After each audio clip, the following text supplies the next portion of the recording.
Chapter 28, The Last Quiet Night.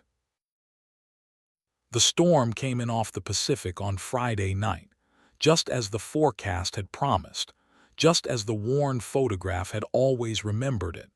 And Ethan lay in the dark, and listened to the rain begin against the window and knew that the road, out past the edge of the city, was wet at last. The evening before it had been an ordinary one, almost unbearably so. The family had eaten together in the warm green kitchen, David tired but easy, Susan humming, Emma fierce and small and flinging food.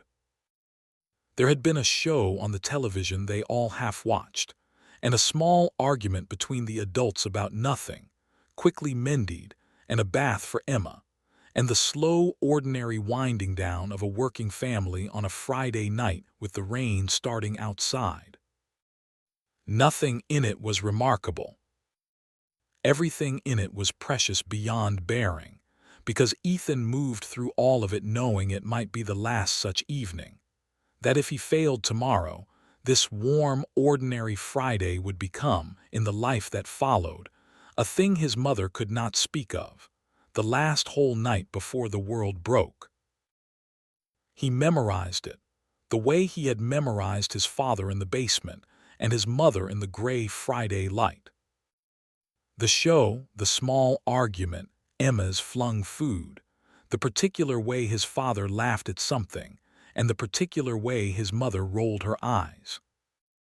He said it all in the warm, private place, against the chance that he would need, someday, to remember exactly how good the last night had been. And then they all went to bed, the ordinary unknowing family, and the rain came down, and Ethan lay in the dark and made ready. His preparations were small, because everything a 7-year-old could do was small, but he went over each one until it was perfect. He had his arsenal hoarded and full, every scream, every clinging hour, every ounce of a child's permitted, unfakeable need, undiminished, saved for this one morning. He had the plan. Be awake before his father, be at the door, be impossible to leave behind, and if leaving could not be prevented, then go with him, by whatever means, because a danger you could not stop you could at least stand beside. He had the route in his head, the development, the 2-lane road, the stretch where the photograph placed the 4 seconds.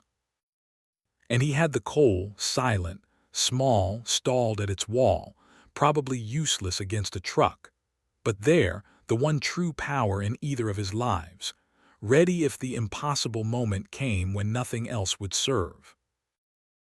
He went over all of it in the dark, again and again, the way he had gone over everything since the first night in the crib. And he came, as he always did, to the one place his preparation could not reach, the blurred center of the photograph. The 4 seconds themselves. He still did not know the mechanism, whose truck, going which way, at what hour, by what failure of the wet road.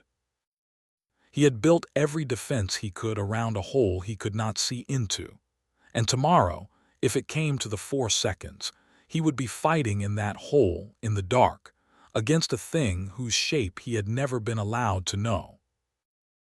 He made his peace with the hole, the way he had made his peace with everything.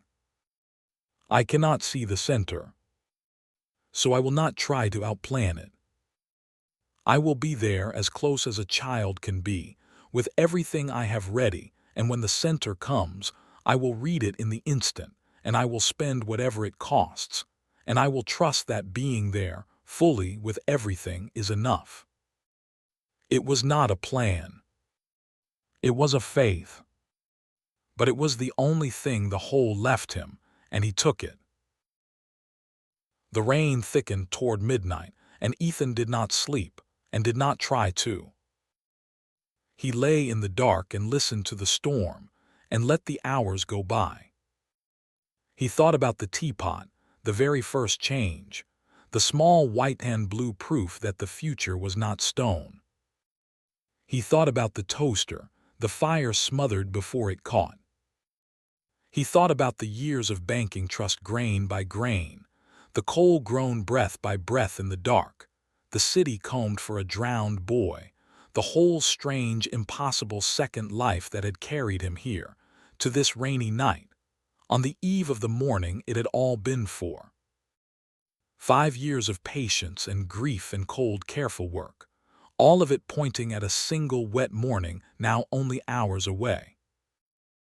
He was not afraid. The day with his mother had burned the fear out of him and left only the steel. But he was awake to the size of it, fully, the way a man is awake on the night before the thing he was made for.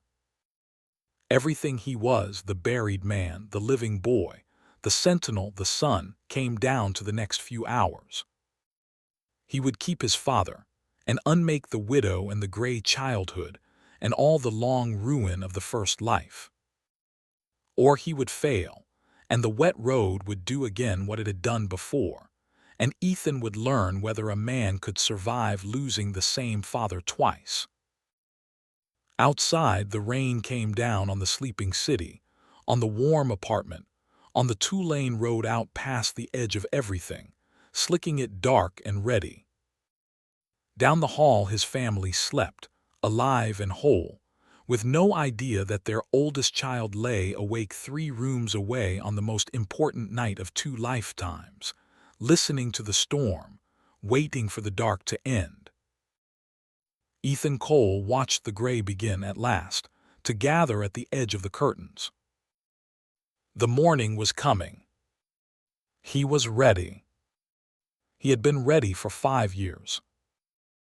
He rose from his bed before the first true light, silent as the buried man he was, and went to wait by the door for his father.